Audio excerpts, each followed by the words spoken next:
Come on, guys. One of my favorite hobbies is hiking. Not because I love nature or because it's healthy for me to go hiking. I do it simply because it's free. If you live in the right area, you can go hiking for free. You don't really even need the right gear. For the first 2 years, I hiked in Vans and flip-flops, and then eventually I realized I should buy some sneakers and some leggings. And then this year, bought new snow boots and a windbreaker. It's not really even a free hobby, but to me, in my head, it's the most free hobby that you could possibly do. I never really put it together that a lot of hobbies cost money to get into. I know it's like an obvious fact, okay? But when you know something, but you don't really know it until you have to go through it. Like many people did this year, I got into some other hobbies thinking, maybe shopping as a hobby isn't good for me and I should get interested in other hobbies. Turns out that not only did I spend the same amount of money that I did last year on clothes, but I also just spent more money on new hobbies. And in this video, I would like to go through all of my hobbies and really face how much they cost. And obviously, you can do hobbies the cheap way. I tried. It's definitely possible. Like I said, you can really rough it out and just try to enjoy the hobby with what you got. Totally possible. But if you are dumb like me and you thought you would save money by getting into other hobbies so that you're not scrolling on your phone and looking at clothing to buy, that's not what happens. About a year ago, I walked into one of my favorite stores, Trader Joe's, and I saw this guy. And I collect decorative skulls like this guy and these guys. And this one is a candle. And this one that lights up. So when I saw him, even though I suck at taking care of plants, I've never been able to keep anything alive in my life, I said I have to have him. And if he dies, he dies. Now this was the plant that was in that skull pot. This is the OG plant that I thought I could not take care of. So I slowly fell in love with having some greenery in my window, and I thought I should get him a little buddy, a little friend. And I went to my local grocery store, and I thought surely they'll have a plant that is meant for the area, the dry climate that I live in. Why would they sell stuff that's not meant to live here? So I got a Calathea Beauty Star. Now, if you're not in the plant community, then you don't know why that is such a bad thing. These plants have a lot of needs. It's a very beautiful plant. I love this plant so much. So much so that I bought sheer curtains for it. I bought conditioner for my tap water. I bought Calathea specific fertilizer for it. A mister so that it is never dry. I bought the soil specifically for Calatheas on Etsy. And like all my plants, I bought it a cute little ceramic pot because I hate plastic. Now, after all of that, I was able to keep the Calathea alive for almost a year now, which gave me so much confidence. And now I am the proud parent of 14 plants. The OG plant is a golden pothos. This is a Cebu blue pothos. This guy is a pearl and jade pothos. This one is some sort of peperomia. This guy is a Aglonema Maria. This one is a Philodendron Birkin. This is a Peperomia Rosso. Now this little guy is some kind of succulent. I don't know. I bought him just because of the skull planter again, of course. This is one of my prized possessions, a lemon lime Maranta. And then of course I wouldn't be a goth if I didn't have a Raven ZZ and a burgundy rubber plant tree. And a camo homolonema, something like that. It's not doing very well right now. It's a long story. And of course, the bird of paradise. The funny thing about plant care that I didn't know is that the plants themselves are actually really cheap. They're like 10 to 30 bucks. Even the larger ones, 30 bucks is the most I paid for a plant. However, I like all of my plants to be in ceramic pots, which is honestly more expensive than the plant itself. And then on top of that, I just subscribe myself for as long as I can keep them alive. I have to buy soil, new pots, anything that they need. I have to buy it. I'm not buying any more plants, that's for sure. I've cut myself off. There are no more windows that they can fit into. Do I regret getting into plants? No. No, I enjoy every second of it. It's more than just watering your plants when they need water.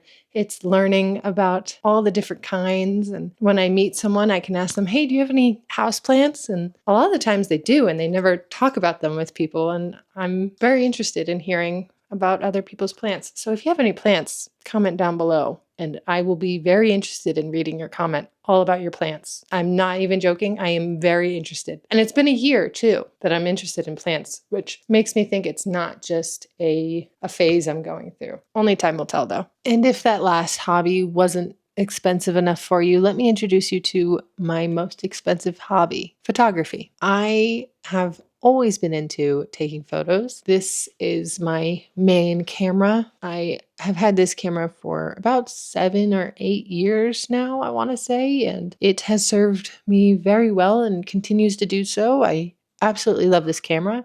It is a Canon 80D with a Sigma lens. Something weird happens when you get into hobbies where you decide, I need to try and do everything. I'm losing interest and I want to try some other things. Not only do I have that camera, I also have a drone, which is very fun and I do love using it, although I am scared when I'm flying it. About 100% of the time, I am just petrified that it will run into a tree or run into someone or fall into water. And then I love, of course, the little novelty cameras like this Polaroid that I got quite a while ago now. And it's very different from taking digital photos. I definitely don't use this camera very often, but I love to look at it every once in a while. It is fun. And of course, I have all of the different lenses for different cameras and camera bags and tripods and lights. And then, of course, the camera that I'm filming on right now, I use the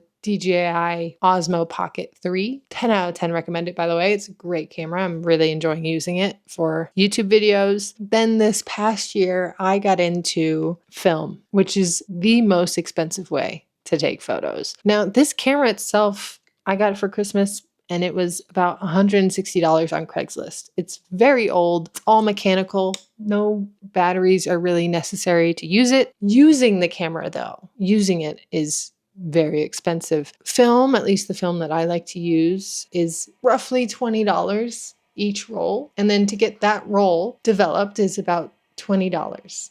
So to take 32 photos on this camera is $40. I have learned a lot by using this camera. I've really gotten the settings down of taking photos and what's important. This camera has also taught me to slow down, really be intentional with every photo that I take because it costs so much. I did just inherit this film camera. I have no idea if it works. In order to see if it works, I have to basically waste $40 on a roll of film, put the film in, shoot some photos, take it to be developed, and if it comes out like crap, we know the camera doesn't work. So yes, this is an expensive hobby to get into. Of course, there are ways to make it affordable. I just haven't done that, especially when it comes to digital. Once you buy a camera, you're set. That's all you really need. All of the accessories and stuff aren't very necessary in my opinion. And I've kind of stopped myself to be like, okay, this is enough. It's not so much about having the best gear, but it's really about having fun. I was able to take both of my friends' engagement photos with this camera and my drone. One of them wanted some drone photos and I was able to use it for that. A more affordable hobby, in my opinion, is listening to music. Personally, I just use wired headphones and I'm good. I don't like AirPods. I don't really care about quality too much. I just want to hear some good music. Of course, people can get into different ways of listening to music and records and CDs and all that fun stuff. I'm not one of those people. I just like to listen to my music and chill out or scream at the top of my lungs. Typically, to me, music is a very cheap hobby, and that's why I do it so often. This year, however, my top 2 favorite artists of all time went on tour, which meant I had to fly to Dallas to go see one of them. I drove to San Francisco to see the other one. And then I also flew to San Diego to see the first one again. And I bought so much merch. Actually, this poster is from the San Diego show that I went to.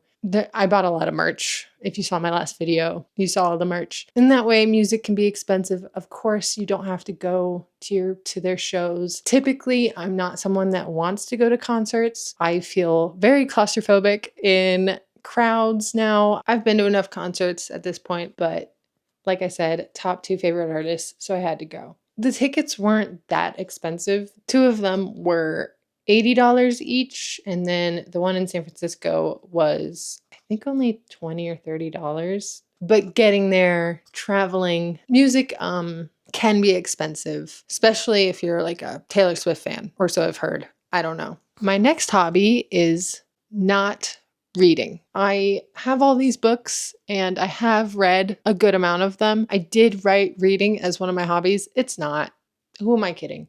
I do force myself to read, but I'm never really enjoying it. I'm not a big reader and I need to stop pretending that I am. I actually kind of suck at reading. It's not my thing, and that's fine. That's okay. For anyone else out there, it's okay. Definitely keep trying to force yourself to read, but don't lie and say that you enjoy it. There are a few books that I enjoyed, like this one. I'm thinking of ending things. I thrift all of my books, mostly from thriftbooks.com. So it's cheap for me and I don't really care too much about it. The real hobby I want to talk about is drawing, which I used to draw all the time. This is my old notebook.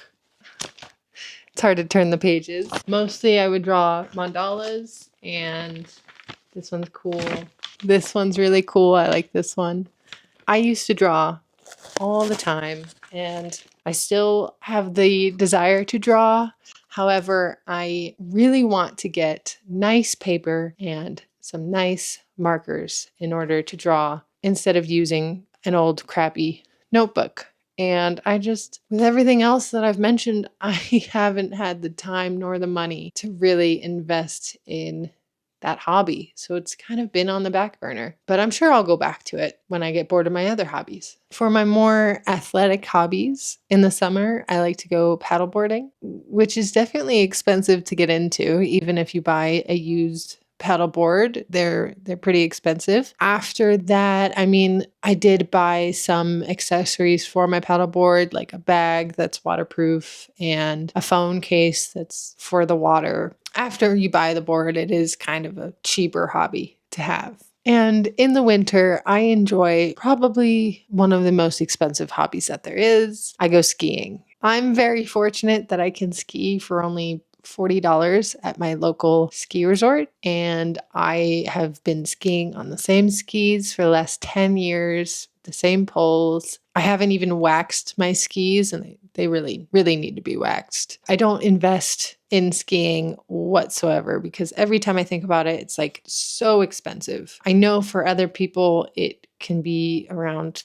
$300 now, I want to say, for a single day to go skiing. And that's just the lift ticket. That doesn't include, your skis, or learning how to ski itself is very expensive. Skiing is a very expensive hobby. I am just lucky that I can ski for $40. And if I couldn't, I would never go. I do not go to other ski resorts unless someone else is paying, because that shit is ridiculous. Absolutely absurd. And for my last hobby, I'm a gamer. I'm a gamer girl. Well, I used to be. Growing up, I had a GameCube. I played Harvest Moon on it all the time. I had a PS3 and a PS4. I played Assassin's Creed, Red Dead Redemption, Call of Duty, of course. On the PC, I played RuneScape and Club Penguin. All of the games that were really popular at the time, I played them. Now, though, I shamefully play games on my phone. Yes, I know, it's very embarrassing. I play Mobile Legends, aka League of Legends, but on your phone. It's very embarrassing. I'm well aware. I do want to play more games, but it's just terribly expensive. And my computer is a MacBook, which means the only game I have played in the last, 5, 6, 7 years has been Stardew Valley. I am so thankful to the creator, Concerned Ape, for making Stardew Valley available on the MacBook. It's one of the only games that's available. I have reached perfection in Stardew Valley, if anyone's wondering. I really do want to get a Steam Deck or a Nintendo Switch so I could play more games, but as you can see, I have other hobbies that require my money. I just haven't had the money or the time to get into them again. I know one day I will, just like I will with drawing and hopefully reading one day, maybe. I'm just not a gamer right now. First world problems. I know. Totally a first world problem. I am very happy that I am able to live this life and enjoy the hobbies that I can enjoy. So yes, hobbies are expensive. And we all kind of know this already. Like, what else are people spending their money on? I just wanted to make this video partly to show off my new plant collection, but also to just remind people that if you're thinking about getting into a new hobby, because it's such a big trend this year to get into hobbies, it's expensive. For most hobbies, you're going to spend money. And if you already have some hobbies, you might have to forget about them in order to make time and money for your new ones. That's it. Thank you so much for watching. See you in the next one, maybe. And love you.